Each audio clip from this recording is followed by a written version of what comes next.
Right, full disclosure, folks, this is going to be the first time I've played Football Manager in 12 days. I think that's the longest period of time without playing this game that I've gone in my adult life.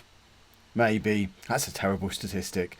So if I'm even more inept and incompetent than I usually am, that's why. Hopefully I'll get back into the swing of it soon. But talking of getting back into the swing of things, because I haven't recorded a video for so long, we have a list of new Patreon backers to thank. So massive, massive thank yous. Let's make sure we get I don't know where we got to last time. So let's just thank everyone who joined in December. So that's Ian Steadman, Chris Chapman, Henry Cheese, Dave Bevan increased his pledge, Evan Gray, Rory Burke, Gary Bamber, James Collett, Look for the Overlap, extended theirs, James Hankin, in brackets, Jimmy FM, Shishi, I think that's everybody. If I missed you out, apologies. You should all be in the new end credits as well. Thank you very, very much for your support. It is absolutely mind-blowing how well the Patreon is doing at the moment. It is much appreciated. Makes a massive difference to paying the bills and all that important stuff that us grown-ups have to think about. If you want to get involved in the Patreon as well, you can do that at patreon.com/Lollujo. Thank you very much for your support, everybody. Hello and welcome to Club 3, Part 7 of Non-League to Legend. I'm Kev, and coming up on today's episode, we're at home against Rochdale and away against Cambridge, both in League 2 since you were last with me. Who knows? It's a mystery. Let's have a look. Oh, we lost against Posh in the Carabao Cup. Who cares?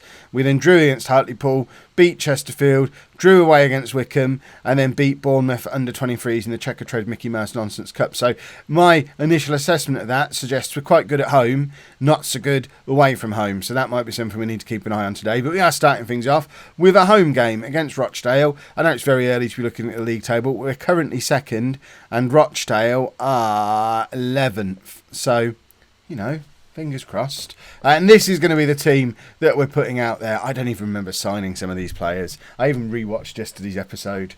This never go 12 games without playing Football Manager. And of course, we've spoken before about the curse of going back to Football Manager the next day after you've closed it when you're on a run. Imagine what it's going to do to me having left it nearly 2 weeks since being on a run. This is only going to end one way, and it's going to be messy, I think. So this is our team. We've got Hudson in goal, a back four of Alcock, Knott, Edwards and Justin, with Rodriguez, Edsa and Morel in midfield. Someone tried to tell me how to pronounce it. I'm not going to say it Morel. That just seems wrong. It's Moral. It'll be Moral forevermore. Then Blackmore in behind Tuazi and Cullen. There was an incident with Tuazi over the Christmas break. I noticed it in the comments. Someone said that I had a thumbnail that had Kelechi Iheanacho on. I don't know what Kelechi Iheanacho looks like or what Tuazi looks like.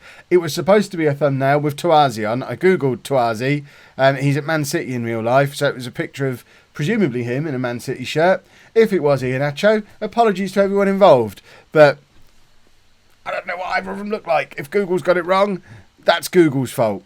Let's get into this football match, and hopefully I won't do anything silly with my thumbnails today. But there's your evidence. So I was reading the comments over the holidays, even if I wasn't necessarily liking or commenting to them all, because I did do my very best to have a couple of weeks off, and I do feel massively refreshed and much better as a result. But interaction with the comments will reconvene today. So if you want to have a little chat about how the save is going, hit me up in the comments after this video comes out, and I will be there to have a little chat with you. While you're there as well, let's have a little thumbs up. Let's have a like to celebrate the new year. See, Kev's excited and giddy. What else can I promote?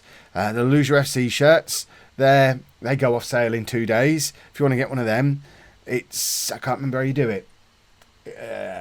Check my Twitter. It's all on there.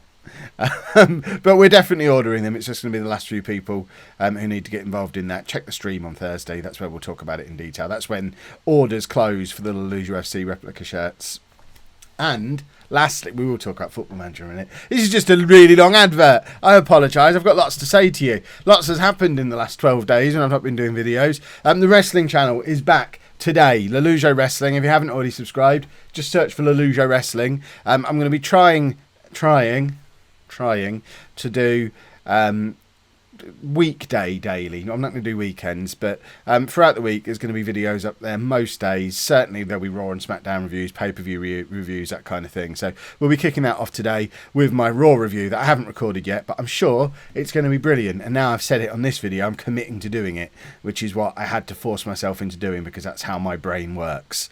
Right, enough of all that. Let's win a football match now. The lads haven't been paying attention, much like you lot while I've been selling my wares. There you go. I do start paying attention straight away. Warren Blackmore has noticed that I'm now noticing the football. Tuazi puts him through and he puts us 1-0 up. It's a nice little finish as well. Tuazi, ball up to him, nods it down to Alcock, who plays it back into Tuazi, who just slips it through to Blackmore. It's a tidy finish. You would have expected their keeper to do a little bit better with that, but I'm certainly not going to be complaining that he didn't, and will accept gladly to go 1-0 up after 25 minutes or whatever it was. That was a weird piece of goalkeeping because that ball was going well wide. If we concede from this corner now, I need to be having a little word with Hudson because that was just bizarre goalkeeping, and we're still under pressure as a result of it, and we just can't seem to get the ball away. There's been two or three opportunities there to get the ball clear. I think ultimately it wouldn't have ended up being Hudson's fault because there was a couple of really weird, really poor clearance attempts. It was part of the move as well, but that was just generally sloppy at the back. Remember, this is a team that's pretty much newly put together over the course of the summer. This is only our 5th game together in the league, so they've not gelled yet. Dynamics is still a work in progress. I'm hoping that's why we're a little bit inconsistent at the moment, and as the season goes on and we get a little bit more familiar with how we're going to be playing, figure out how to play away from home, then we should start to look that bit more impressive. But for now, I'll be happy if we just keep the ridiculous errors to the minimum and keep looking good going forward. We've got a man over here. Tuazi made a real meal of that, but Cullen still gets in and Blackmore tucks it away. The man over made the difference in the end. Tuazi, I thought he'd messed up the move for us completely, but having Cullen, Blackmore and Tuazi racing forward against 2 League 2 defenders, I mean, we're always going to come off better there, even if we have a bit of a wasteful shot involved. There's just too many Premier League, under 23 Premier League quality forwards there who just were always going to tear apart the poor old 2 Rochdale defenders who were left behind to deal with them. Right. How are we doing? I mean, stats-wise, we're doing really rather well. We've had lots more shots than them. We've had more possession. And we've now got our 3rd goal. I don't know who scored that. Knott's the one who seems to be highlighted. In fact, no, it's Rodriguez, and it was disallowed. But now we have a corner. It's Rodriguez with the corner. Blackmore with a little bit of time and space, trying to get himself a hat-trick. Probably should have crossed it back into the area. I'm not going to be too mad about the fact he's having a shot from there, though, when we're 2-0 up, because we want players to be looking for hat-tricks. Any game that doesn't have a hat-trick in, that was a sad occasion as far as I'm concerned. Right, let's take Morrill off and bring on James Cragen to play on that right-hand side of midfield. Ryan Edwards not having the best of games, so Connolly can come on for him. And we'll leave it there for 10 minutes. Were we messing around with tactics in this save? I think we probably were, weren't we? Should we be dropping back to something a little bit more conservative at this point? What are we on? We're on control. Let's just take it back to standard. I know we were fiddling with that kind of thing back in the Borough with Nuneaton. I don't remember if I was fiddling with it in this save or whatever. But to be fair, this tactic was only created over the summer, so it's still a work in progress. It doesn't even have any team instructions yet. Yeah, we can fiddle with this as much as we want. We're going to take Cullen off as well. Is Daniel Wright a striker? No. We'll bring on Owen James then. He can play up front, because it seems silly to bring on another attacking midfield player. Should we go to counter-attacking? Let's have a little bit of counter-attacking for the last 5 minutes, just as we try and see this game out. Get a goal for James. James is the only one of those attacking players who we actually own as well, so it'd be nice to see him get a few goals here and there, develop him. And Justin is injured. How long have we got left? 2 minutes. Let's just drop everybody back. Have we got anyone who can play in defence sat in this midfield at the moment? Not really. Just go back to right back. It'll be fine. You've only got to do it for a minute. Just shuffle all that around. There we go. Hopefully we won't get caught out by doing it. We've now got a right back at left back, a central midfielder at right back.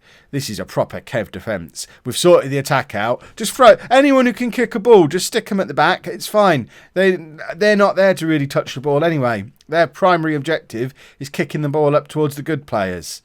Alcock heads it forward, and that should be that should be it, really. We're 1.5 minutes over injury time. If Rochdale come and score here, that's a little bit sad. That was a really firm back pass. And there we go. The match is over. 20 shots in that game. Imagine how good we're going to be when we actually gel this team. But everyone seems quite happy. And now we have to go and see if we can go and do it away from home against Cambridge, which has been our Achilles heel so far. Just the one personnel change for this match. Then Justin picked at that injury in the last game. He's fit enough to be on the bench, but we've brought Ruffles back in at left back, moved Alcock over to right back. We're also dropping down to a standard mentality to try and protect ourselves against this run of poor form away from home. Are we really both playing in our... Okay, that's right then. That pre-match graphic seemed to have them in orange and us in yellow, which... I'm a colourblind man. I sometimes struggle when there's one team in red, but that would have just been even sillier. But it seems we've got black on and they've got orange with quite a lot of black on as well. So it's still not the... I mean, just kit clashes. I mean, both these teams, just because they got their fancy universities, they want to play in silly colours. Yellow and orange. They're not football team colours. We should be playing in reds and blues. Hey, they'll be wearing green next, thinking they're goalkeepers. Hands up if I've just offended you. Sheesh. It's the Danny Baker model. I've talked about it before, possibly on the stream. Every team should just have two kits, a red one and a blue one. And then if the other team's wearing the red one, you wear the blue one. If the other team's wearing the blue one, you wear the red one. Easy peasy, no confusion. I realise any team that doesn't play in red or blue doesn't like this idea. To be honest, I don't really want to see Posh in a red away kit. But it's still a good system and will prevent us having situations like this where there isn't a way to stop our kits clashing. Cullen's just made it 2-0 after 7 minutes. And that actually puts us top of the league. I don't know if the first of the two goals put us top of the league. I was too busy ranting. Is there construction work going on in that corner? Or is it just a massive gap? It looked like there was construction stuff going on there. We're going to have to score another goal now so we can have a proper look back there to see if there... I guess there could be. Is there... It wouldn't have that in game, would it? Surely. Someone said to me the other day that part of the research now is that you do indicate if there's not a stand on all sides of the ground, like with Oxford, there's only the stand on the three sides. So that's actually something that's true in real life and represented in the game. So I guess it wouldn't be that much of a stretch for if you're having work done on your ground for that to be represented in the match engine as well. But why would Cambridge be having work done on their ground?